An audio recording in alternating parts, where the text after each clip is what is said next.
Hi guys, welcome to my YouTube channel Samarpan Seeja. Guys, इस video में एसएससीजीडी 4 फरवरी 2025 की जीके जीएस की सेकंड शिफ्ट में ये बारे में बात करने वाले हैं। गाइस, हमारा पहला क्वेश्चन है, पारुल परमार जो है किस खेल से संबंधित हैं। गाइस, पारुल परमार जो है पैरा बैडमिंटन खेल से संबंधित हैं। एंड पारुल परमार और पल्लवी कोहली जो है टोक्यो पैरा ओलंपिक के लिए जो है क्वालिफाई करने वाली भारत की पहली बैडमिंटन जोड़ी है। गाइस, जी डायरेक्ट भी क्वेश्चन पूछ सकते हैं कि खेल खिलाड़ी से तो जो है एसएससी लगातार पूछती ही रही है कि कौन सा खिलाड़ी किस खेल से संबंधित है, तो इनके बारे में ध्यान रखना है। पारुल परमार और पलक कोहली जो है बैडमिंटन से संबंधित है या कहें कि पैरा बैडमिंटन से संबंधित है।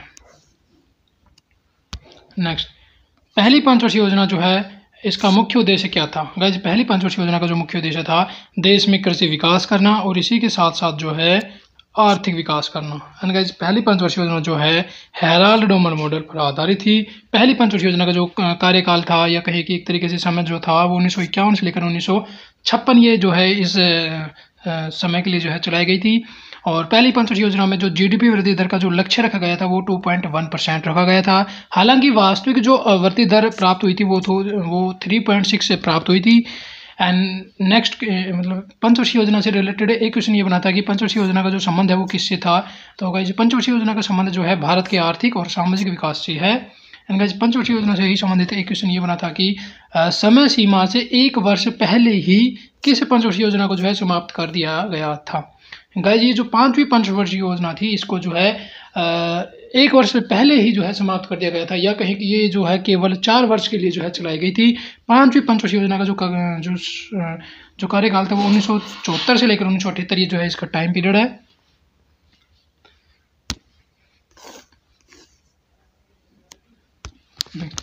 एंड गाइस, पंचवर्षीय योजना के बारे में बात करें, पंचवर्षीय योजनाएं जो हैं पंचवर्षीय योजनाओं की शुरुआत जो है सोवियत संघ में जो है 1928 में जोसेफ स्टालिन के द्वारा जो है की गई थी। एंड भारत में पंचवर्षीय योजना का जनक जो है पंडित जवाहरलाल नेहरू को जो है कहा जाता है। भारत में कुल 12 पंचवर्षीय योजनाएं एवं 6 वर्षीय योजनाएं जो है लागू की गई हैं। पंचवर्षीय योजनाएं जो हैं ये योजना आयोग बनाता था। एंड पंचवर्षीय योजनाओं के क्रियान्वयन के लिए जो है एक राष्ट्रीय विकास परिषद यानी कि एनडीसी जो है बनाया गया था। गाइस, पंचवर्षीय योजना कौन बनाता है? योजना आयोग बनाता था। और इसका क्रियान्वयन कौन करता था? राष्ट्रीय विकास परिषद या कहीं कि एनडीसी ये इसका क्रियान्वयन करता था। राष्ट्रीय विकास परिषद के बारे में बात करें, इसकी स्थापना जो है 6 अगस्त 1952 को होती है। एंड राष्ट्रीय विकास परिषद को जो है सुपर कैबिनेट के रूप में भी जो है जाना जाता है। नेक्स्ट, पहली पंचवर्षीय योजना 1951 से लेकर 1956। गाइस, पहली पंचवर्षीय योजना का जो टाइम पीरियड है वो है 1951 से लेकर 1956 के टाइम के लिए जो है चलाई गई थी। पहली पंचवर्षीय योजना का जो मॉडल है वो है Herald Domar model. And guys, पहली पंचवर्षीय योजना में जो प्राथमिकता दी गई वो कृषि को प्राथमिकता दी गई। एंड पहली पंचवर्षीय योजना में जो है भाखड़ा नांगल परियोजना, व्यास परियोजना, दामोदर नदी घाटी परियोजना ये सभी जो है स्थापित किए गए। एंड गाइस, पहली पंचवर्षीय योजना के अंतर्गत ही जो है 5 आईआईटी स्थापित किए गए थे। गाइस, ये जो है ये थोड़ा इंपॉर्टेंट है कि पहली पंचवर्षीय योजना के अंतर्गत जो है कितने आईआईटी स्थापित किए गए थे? 5। या इस तरीके से क्वेश्चन बन सकता है कि किस पंचवर्षीय योजना के अंतर्गत जो है 5 आईआईटी जो है स्थापित किए गए थे। तो पहली पंचवर्षीय योजना के अंतर्गत 5 आईआईटी स्थापित किए गए थे। नेक्स्ट, दूसरी पंचवर्षीय योजना। दूसरी पंचवर्षीय योजना का जो टाइम पीरियड है वो है 1956 से लेकर 1961। 1956 से लेकर 1961 टाइम के लिए जो है ये दूसरी पंचवर्षीय योजना चलाई गई थी। दूसरी पंचवर्षीय योजना जो है पीसी महालनोबिस मॉडल पर आधारित थी। एंड गाइस, दूसरी पंचवर्षीय योजना में जो है उद्योग क्षेत्र को प्राथमिकता दी गई। एंड दूसरी पंचवर्षीय योजना में जो है दुर्गापुर इस्पात संयंत्र, भिलाई इस्पात संयंत्र और राउरकेला इस्पात संयंत्र ये जो है दूसरी पंचवर्षीय योजना के अंतर्गत ही जो है स्थापित की गई।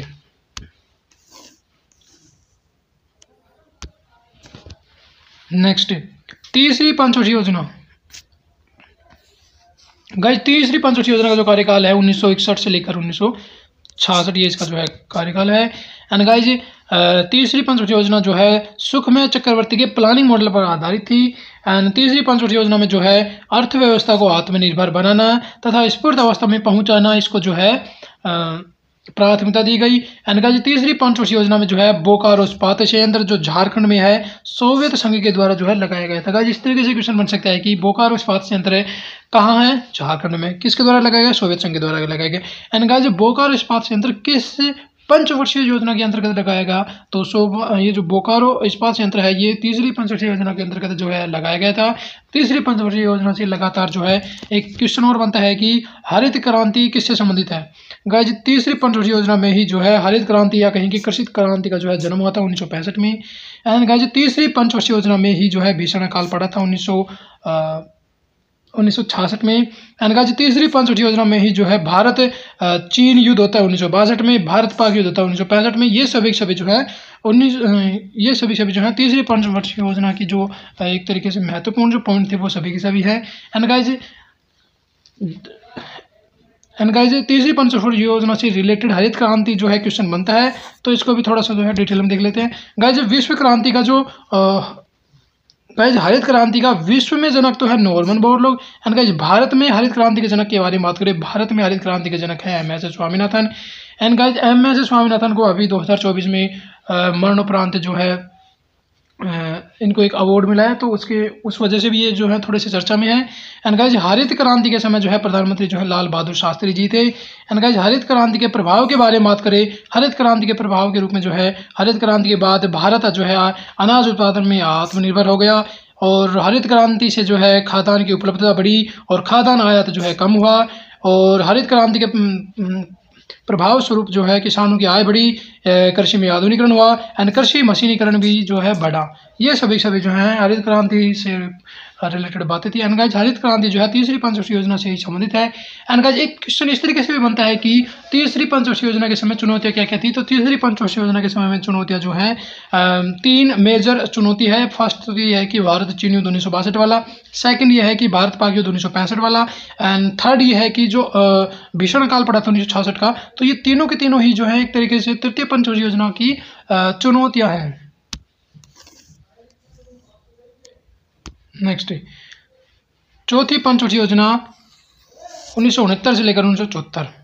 चौथी पंचवर्षीय योजना जो है 1969 से लेकर 1974 तक चलाई गई थी। एंड गाइज चौथी पंचवर्षीय योजना जो है गाडगिल फॉर्मूले पर आधारित थी। एंड गाइज चौथी पंचवर्षीय योजना में जो है न्याय के साथ गरीबी कम करना और विकास कार्य में तेजी लाना जो है इसको जो है प्राथमिकता दी गई। एंड गाइज चौथी पंचवर्षीय योजना में जो है 14 बैंकों का जो है राष्ट्रीयकरण किया गया। एंड चौथी पंचवर्षीय योजना के समय में जो है प्रधानमंत्री जो है इंदिरा गांधी जी थी।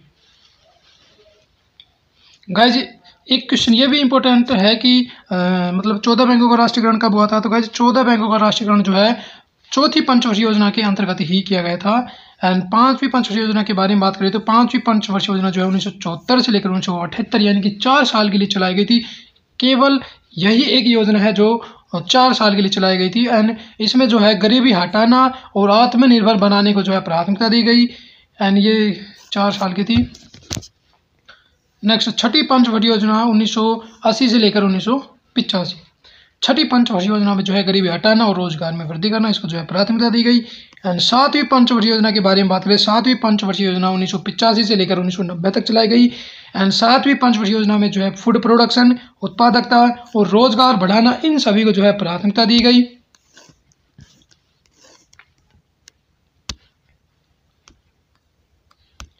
नेक्स्ट आठवीं पंचवर्षीय योजना, आठवीं पंचवर्षीय योजना जो है 1992 से लेकर 1997 तक चलाई गई। एंड गाइज आठवीं पंचवर्षीय योजना में जो है रोजगार सृजन करना और जनसंख्या नियंत्रण करना इन सभी को जो है प्राथमिकता दी गई। एंड गाइज नवीं पंचवर्षीय योजना के बारे में बात करें, नवीं पंचवर्षीय योजना जो है 1997 से लेकर 2002 तक चलाई गई। नवीं पंचवर्षीय योजना जो है इसमें न्यायपूर्ण वितरण एवं समानता के साथ विकास इसको जो है प्राथमिकता दी गई। एंड गाइज 10वीं पंचवर्षीय योजना के बारे में बात करें, 10वीं पंचवर्षीय योजना जो है 10वीं पंचवर्षीय योजना जो है 2002 से लेकर 2007 तक चलाई गई। एंड 10वीं पंचवर्षीय योजना में जो है देश में गरीबी और बेरोजगारी समाप्त करना तथा अगले 10 वर्षों में प्रति व्यक्ति आय को दुगुना करना, ये जो है इसको एक तरीके से लक्ष्य के रूप में रखा गया या कहीं कि इसकी प्राथमिकता थी। गाइस इस तरीके से क्वेश्चन बन सकता है कि अगले 10 वर्षों में प्रति व्यक्ति आय को दुगुना करना, ये किस पंचवर्षीय योजना की प्राथमिकता या कहीं कि किस पंचवर्षीय योजना का उद्देश्य था। तो गाइस ये 10वीं पंचवर्षीय योजना जो है 2002 से लेकर 2007 वाली, इसका जो उद्देश्य था। एंड 11वीं पंचवर्षीय योजना के बारे में बात करें, 11वीं पंचवर्षीय योजना जो है 2007 से लेकर 2012 तक चलाई गई। 11वीं पंचवर्षीय योजना में जो प्राथमिकता दी गई वो थी तीव्रतम एवं समावेशी विकास को जो है प्राथमिकता दी गई। एंड गाइज फाइनली जो लास्ट वाली है 12वीं पंचवर्षीय योजना, ये जो है 2012 से लेकर 2017 तक चलाई गई थी। एंड गाइस 12वीं पंचवर्षीय योजना में जो है स्वास्थ्य, शिक्षा और स्वच्छता सुधार या कहीं कि समग्र विकास को जो है एक तरीके से प्राथमिकता दी गई, या कहीं कि 12वीं पंचवर्षीय योजना का जो है उद्देश्य था। एंड गाइस 12वीं पंचवर्षीय योजना 2017 तक थी। इसके बाद जो है पंचवर्षीय योजनाओं को जो है समाप्त कर दिया गया। नेक्स्ट 1947 में जब भारत आज़ाद हुआ उस समय ब्रिटेन के प्रधानमंत्री कौन थे? गाइस जब भारत आज़ाद हुआ था 1947 में, उस समय इंग्लैंड के प्रधानमंत्री कौन थे? तो ब्रिटेन के प्रधानमंत्री जो थे क्लेमेंट एटली थे। क्लेमेंट एटली 20 फरवरी 1947 ईस्वी में जो है प्रधानमंत्री लॉर्ड क्लेमेंट एटली जो है लेबर पार्टी से थे। इन्होंने हाउस ऑफ कॉमन्स में जो है यह घोषणा की कि जून 1948 तक प्रभुसत्ता जो है भारतीयों के हाथ में दे देंगे। एंड गाइस 4 जुलाई 1947 ईस्वी को जो है ब्रिटिश संसद में एटली द्वारा भारतीय स्वतंत्रता विधेयक प्रस्तुत किया गया था। गाइस इस तरीके से क्वेश्चन बन सकता है कि भारतीय स्वतंत्रता विधेयक इटली के द्वारा ब्रिटिश संसद में कब पारित किया गया, या कहीं कि कब प्रस्तुत किया गया? तो ये जो है 4 जुलाई 1947 को जो है प्रस्तुत किया गया था। एंड जिसे 18 जुलाई को जो है स्वीकृति मिली, पारित हुआ था 18 जुलाई में, पेश किया गया था 4 जुलाई 1947 को। विधेयक के अनुसार जो है भारत और पाकिस्तान 2 स्वतंत्र राष्ट्रों की जो है घोषणा की गई। एंड गाइस भारत की आज़ादी के समय में जो वायसराय थे वो थे Lord Mountbatten, British viceroy. And Bharat के जो आखिरी ब्रिटिश वायसराय हैं वो भी लॉर्ड माउंटबेटन ही थे। स्वतंत्र भारत के प्रथम एवं अंतिम भारतीय गवर्नर जनरल जो हैं वो हैं चक्रवर्ती राजगोपालाचारी।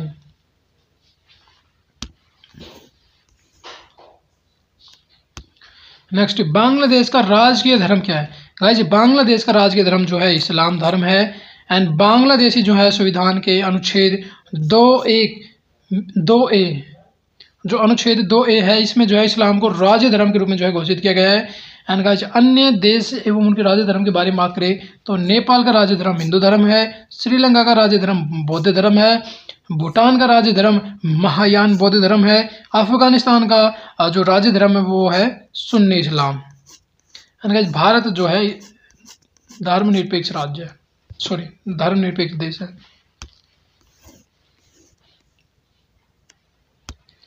अनुसूचित जाति और अनुसूचित जनजाति विधेयक 2024 वाला जो है ये किस राज्य से संबंधित है? तो गाइज अनुसूचित जाति और जनजाति विधेयक 2024 है, ये ओडिशा और आंध्र प्रदेश से संबंधित है।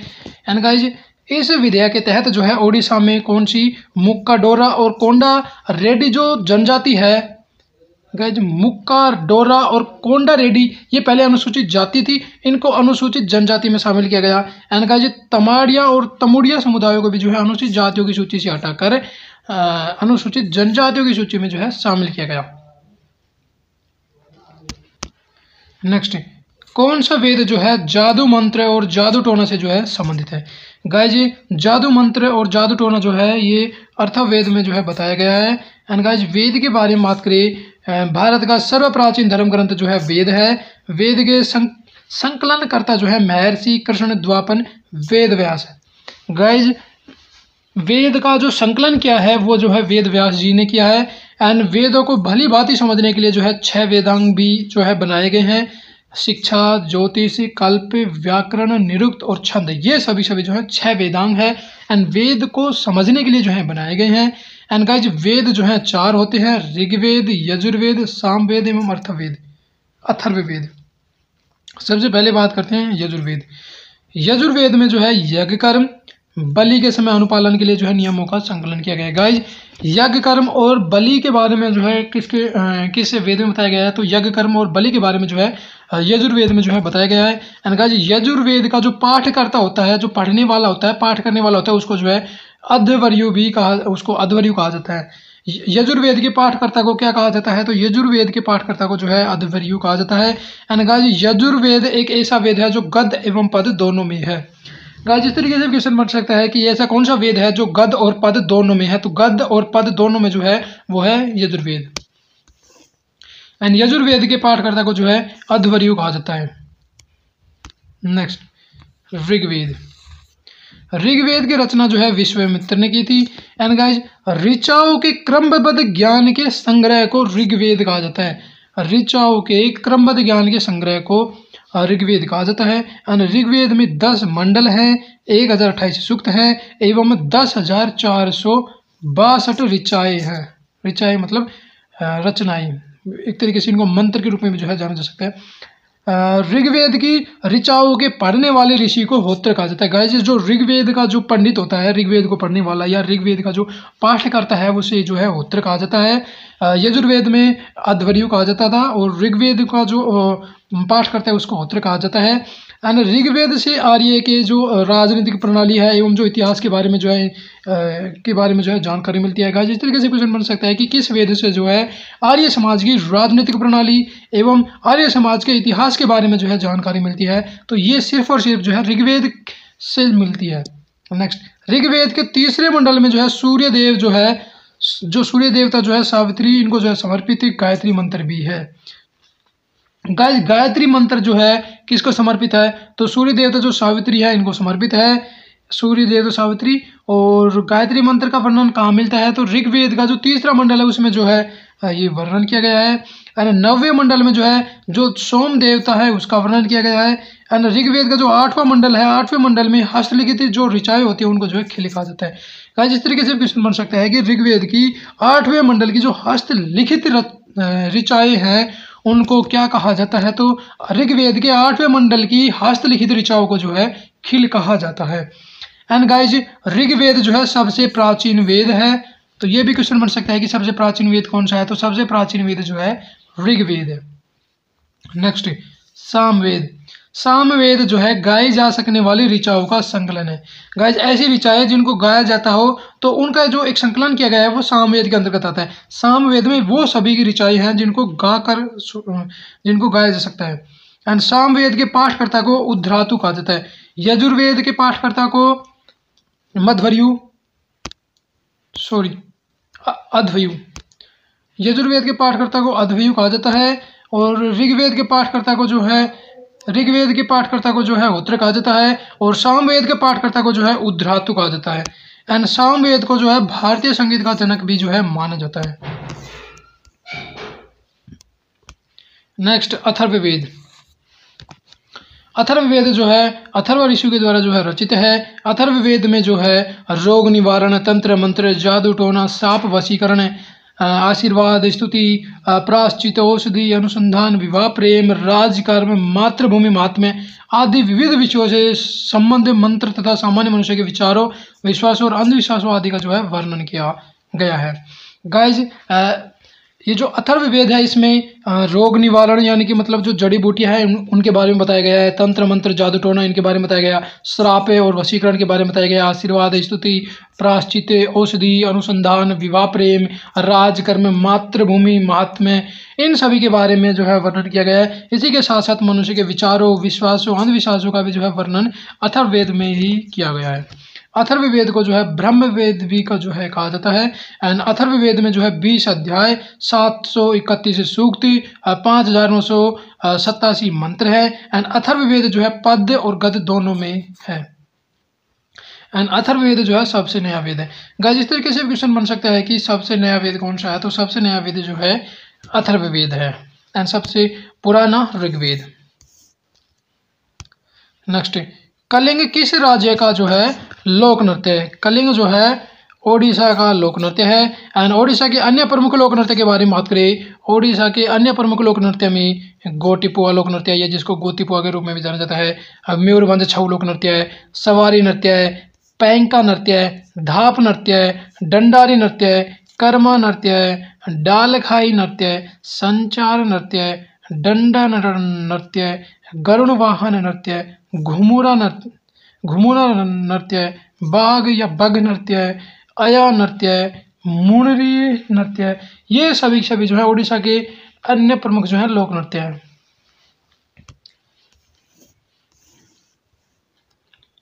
नेक्स्ट, प्रधानमंत्री रोजगार प्रोत्साहन योजना जो है कब शुरू की गई? गाइस, प्रधानमंत्री रोजगार प्रोत्साहन योजना जो है 1 अप्रैल 2016 को जो है शुरू की गई थी।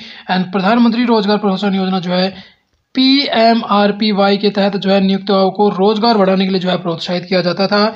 एंड इस योजना के तहत जो है सरकार नए कर्मचारियों के लिए जो है कर्मचारी भविष्य निधि और कर्मचारी पेंशन योजना में जो है नियोक्ताओं के योगदान का जो है भुगतान करती थी। एंड गाइस ये योजना जो है 1 अप्रैल 2016 से शुरू की गई थी और 31 मार्च 2022 को जो है 31 मार्च 2022 को जो है इसे बंद कर दिया गया था।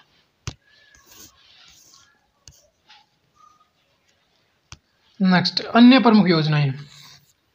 आज भारत सरकार की अन्य प्रमुख योजनाओं में जैसे आत्मनिर्भर भारत योजना के बारे में बात करें। आत्मनिर्भर भारत रोजगार योजना जो है 1 अक्टूबर 2020 से जो है शुरू की गई थी।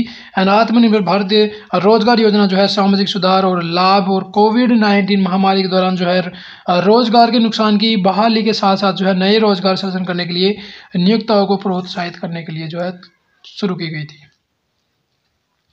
गाइस ये जो आत्मनिर्भर भारत रोजगार प्रोत्साहन योजना जो है 1 अक्टूबर 2020 में जो है लॉन्च की गई थी।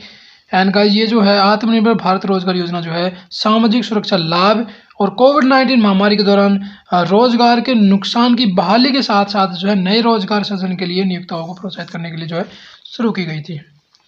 नेक्स्ट, प्रधानमंत्री रोजगार प्रोत्साहन योजना। गाइस इनमें जो है थोड़ा सा कंफ्यूज नहीं होना है। पहली वाली थी आत्मनिर्भर भारत रोजगार योजना, ये दूसरी है प्रधानमंत्री रोजगार प्रोत्साहन योजना PMRPY।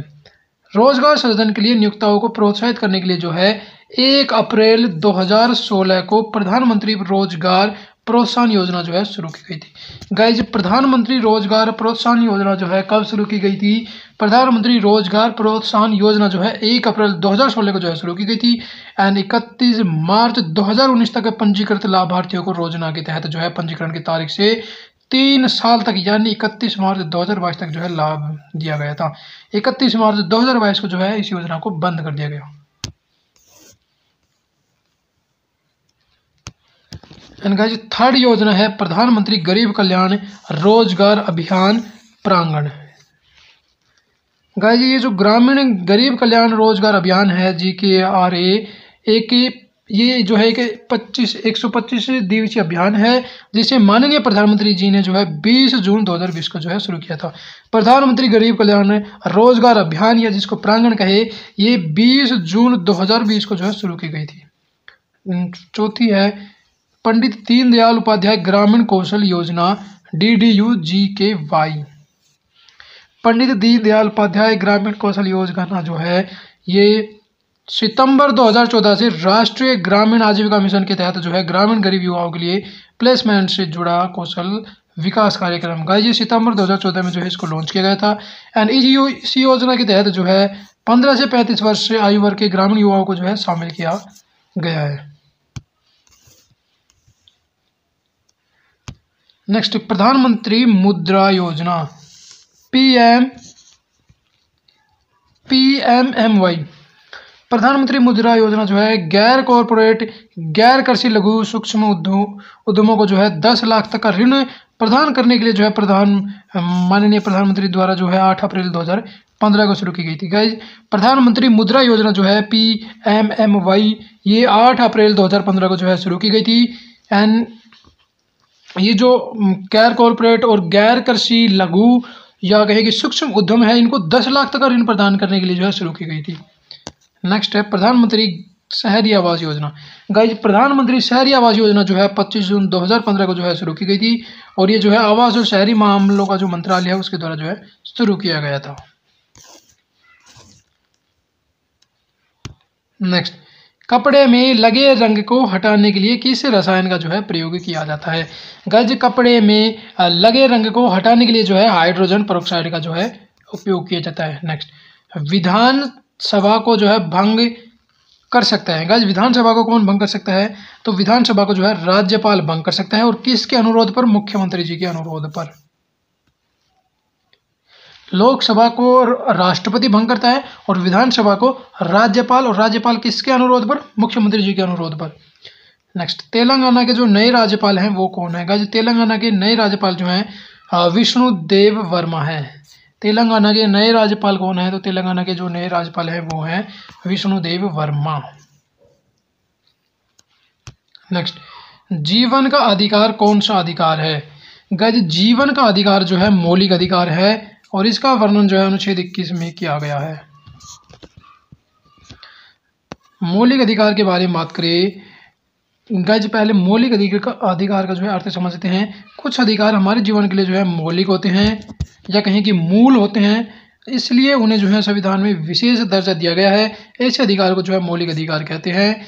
मौलिक अधिकार का वर्णन जो है भाग 3 या कहें कि अनुच्छेद 12 से 35 के अंतर्गत जो है किया गया है। संविधान के भाग 3 को जो है भारत का मैग्ना कार्टा भी कहा जाता है। जिस तरीके से क्वेश्चन बन सकता है कि भारत का मैग्ना कार्टा किसे कहा जाता है, तो भाग 3 कहे या अनुच्छेद 12 से 35 में जो मौलिक अधिकार का वर्णन किया गया है, तो मौलिक अधिकार वाला जो पोर्शन है उसी को ही भारत का मैग्ना कार्टा कहा जाता है।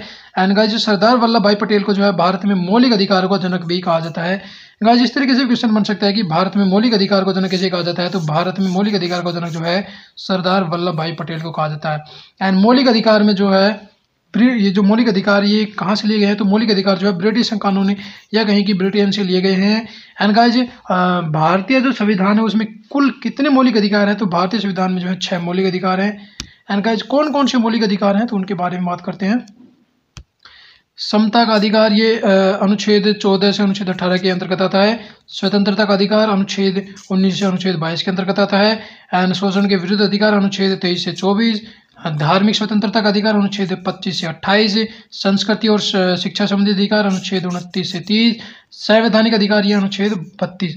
तो गाइस ये सभी जो हैं 6 मौलिक अधिकार हैं और अनुच्छेद 12 से लेकर अनुच्छेद 35 तक जो है मौलिक अधिकारों को जो है वर्णन किया गया है। ये जो मौलिक अधिकार है ये भारतीय संविधान में जो है कहाँ से लिए गए हैं, तो ये ब्रिटेन के संविधान से लिए गए हैं। एंड गाइस ये मौलिक अधिकार जो है भाग 3 में रखे गए हैं। भाग 3 को जो है मैग्ना कार्टा कहा जाता है। एंड गाइस ये जो भारत में मौलिक अधिकार को जनक जो है किसे कहा जाता है, तो भारत में मौलिक अधिकार को जनक जो है सरदार वल्लभ भाई पटेल को कहा जाता है।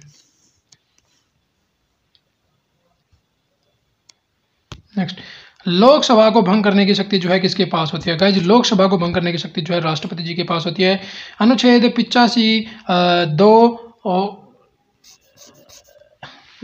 और उसका भी 6 अनुच्छेद 85 में जो है इसका वर्णन किया गया है। एंड गाइस विधानसभा के बारे में बात करें तो विधानसभा को जो है राज्यपाल जी जो है उसको भंग करते हैं और वो भी राष्ट्रपति जी के अनुरोध पर।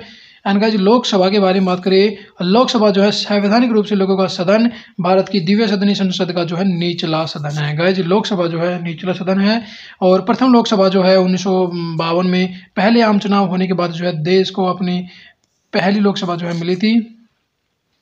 एंड भारत के संविधान द्वारा जो है आवंटित सदन की अधिकतम जो सदस्यता है वो 552 है। शुरुआत में जो है 1950 में जो है 500 रखी गई थी और वर्तमान में लोकसभा जो सीटें हैं वो 543 हैं, मैक्सिमम 552 है। एंड लोकसभा का कार्यकाल जो है अपनी पहली बैठक से लेकर जो है अगले 5 वर्ष तक का होता है। 5 वर्ष का जो है इसका कार्यकाल होता है। एंड उसके बाद जो है ये स्वतः ही भंग हो जाती है। एंड गाइस वर्तमान में जो कौन सी लोकसभा चल रही है, तो गाइस वर्तमान में जो है 70वीं लोकसभा चल रही है और ये 2019 में चुनी गई थी और ये अभी तक की सबसे नवीन जो है लोकसभा है। नेक्स्ट, निम्नलिखित में से किस राज्य में लोक रंग उत्सव जो है मनाया जाता है? गाइस लोक रंग उत्सव जो है मध्य प्रदेश में मनाया जाता है एंड 26 जनवरी को मनाया जाता है। एंड ये किसके द्वारा मनाया जाता है? जो मध्य प्रदेश का जो आदिवासी लोक कला अकादमी है इसके द्वारा जो है मनाया जाता है। एंड गाइस मध्य प्रदेश के अन्य त्यौहार के बारे में बात करें तो मध्य प्रदेश के अन्य त्यौहार में Mandu festival, Nimar Mirch festival, Kaksar festival, Ghadliya festival, Neerja festival, Panchmarhi festival या Pachmarhi festival, Malwa festival, Khajuraho festival, Bhagoria Haat festival, Chaityagiri Vihar festival, Gangaur, Rasnava festival, Hareri festival, Orchha festival, ये सभी जो है मध्य प्रदेश के प्रमुख त्यौहार हैं। नेक्स्ट, नीलगिरी पर्वतमाला जो है भारत के कितने गाइस ये क्वेश्चन जो 2-3 तरीके से पूछा जा सकता है। एक तो ये कि नीलगिरी पर्वतमाला भारत के किस राज्य में है, दूसरा यह है कि नीलगिरी पर्वतमाला भारत के किस 3 राज्यों की सीमाओं तक फैला हुआ है। किन 3 राज्यों की सीमाओं तक फैला हुआ है, तो किन 3 राज्यों की? तमिलनाडु, केरल और कर्नाटक, तीनों ही राज्यों की सीमा में फैला हुआ है। एंड नीलगिरी पर्वतमाला जो है पूर्वी और पश्चिमी घाट के संगम पर है। नीलगिरी पर्वतमाला की जो सबसे ऊंची चोटी है वो डोडा बेटा है और ये जो है 2637 मीटर ऊंचाई है इसकी। एंड यूकैलिप्टस नामक पेड़ जो है नीलगिरी पहाड़ियों में ही जो है बहुतायत से मिलती हैं। एंड गाइस नीलगिरी पर्वतमाला पर जो नदियाँ जो बहती हैं उनके बारे में बात करें तो भवानी, मोयार, काबिनी, चालियार एंड पुनमज पूनम पूजा नदियाँ, ये सभी जो है नीलगिरी पर्वतमाला पर बहने वाली नदियाँ हैं। एंड नीलगिरी पर्वतमाला के अंतर्गत जो कौन कौन से राष्ट्रीय उद्यान आते हैं उनके बारे में बात करें तो नीलगिरी पर्वतमाला के अंतर्गत जो है मुदुमलाई राष्ट्रीय उद्यान, बांदीपुर राष्ट्रीय उद्यान, नागरहोलो राष्ट्रीय उद्यान, मुकुर्ती राष्ट्रीय उद्यान, साइलेंट वैली राष्ट्रीय उद्यान, ये सभी जो है राष्ट्रीय उद्यान जो है नीलगिरी पर्वतमाला के अंतर्गत ही आते हैं। एंड गाइस नीलगिरी पर्वतमाला की जो जनजातियां उनके बारे में बात करें तो डोडा, कुरुम्बे, पनिया, अदियन, ये सभी जो है नीलगिरी पर्वतमाला की जनजातियां। नेक्स्ट 2023-24 के सतत विकास लक्ष्यों के रिपोर्ट के मुताबिक सबसे तेजी से आगे बढ़ने वाला राज्य कौन सा है? गाइस 2023-24 की जो सतत विकास लक्ष्य रिपोर्ट है ये जो है नीति आयोग ने जारी किया है और इसमें सबसे तेजी से बढ़ने वाला जो राज्य है वो है उत्तर प्रदेश। एंड गाइस जो सतत विकास लक्ष्य रिपोर्ट जो है SDGs के बारे में बात करें ये नीति आयोग के द्वारा जो है जारी की गई थी। एंड गाइस इस रिपोर्ट में जो है 2020-21 से 2020-21 में 66 और 2023-24 में जो है 71 समग्र स्कोर के साथ जो है उल्लेखनीय सुधार दर्शाया गया था। गाइस 2020-21 की रिपोर्ट का जो स्कोर था 66 था, 2023-24 की जो रिपोर्ट आई उसका जो स्कोर है वो 71 है, तो कहीं ना कहीं इसमें जो है सुधार हुआ है। एंड गाइस सबसे अच्छा प्रदर्शन जो है केरल, उत्तराखंड, तमिलनाडु, गोवा इन सभी का है। एंड सबसे खराब प्रदर्शन जो है बिहार, झारखंड, नागालैंड, ये इन सभी का है। एंड सबसे आगे बढ़ने वाला जो राज्य है वो है उत्तर प्रदेश, सबसे तेजी से बढ़ने वाला राज्य है उत्तर प्रदेश। एंड गाइस यह प्रगति जो है 11 सतत विकास लक्ष्यों में जो है बेहतर प्रदर्शन दिखाती है। 11 कौन कौन से? SDG 1 के बारे में बात करें गरीबी उन्मूलन, SDG 3 के बारे में बात करें बेहतर स्वास्थ्य और कल्याण के बारे में, SDG जो 6 है वो स्वच्छ जल और स्वच्छता में, SDG 7 सस्ती और स्वच्छ ऊर्जा में, SDG 8 उत्तम कार्य प्रचलन और आर्थिक विकास को दर्शाती है, मतलब इसमें जो है कहीं ना कहीं प्रदर्शन हुआ है, मतलब बेहतर प्रदर्शन दिखाती है। SDG 10 जो है असमानताओं में कमी हुई है। SDG 11 स्थायी और शहरी समुदाय में भी कहीं ना कहीं बेहतर प्रदर्शन हुआ है। SDG 12 जो है दायित्वपूर्ण और उपभोग और उत्पादन से संबंधित है। SDG जो 13 है उसमें जो है जलवायु संरक्षण कदम उठाए गए हैं। और SDG 15 जो है भूमि पर जीवन, एंड SDG 16 जो है शांति, न्याय और मजबूत संस्थान। ये जो 11 SDG है कहीं ना कहीं सभी में बेहतर जो है प्रदर्शन हुआ है, इनमें सुधार हुआ है। गाइज आपको हमारी वीडियो अगर अच्छी लगे तो लाइक, कमेंट एंड शेयर जरूर कीजिएगा। एंड गाइज आप हमारे चैनल पर फर्स्ट टाइम विजिट कर रहे हैं तो हमारे चैनल को जो है सब्सक्राइब जरूर कीजिएगा।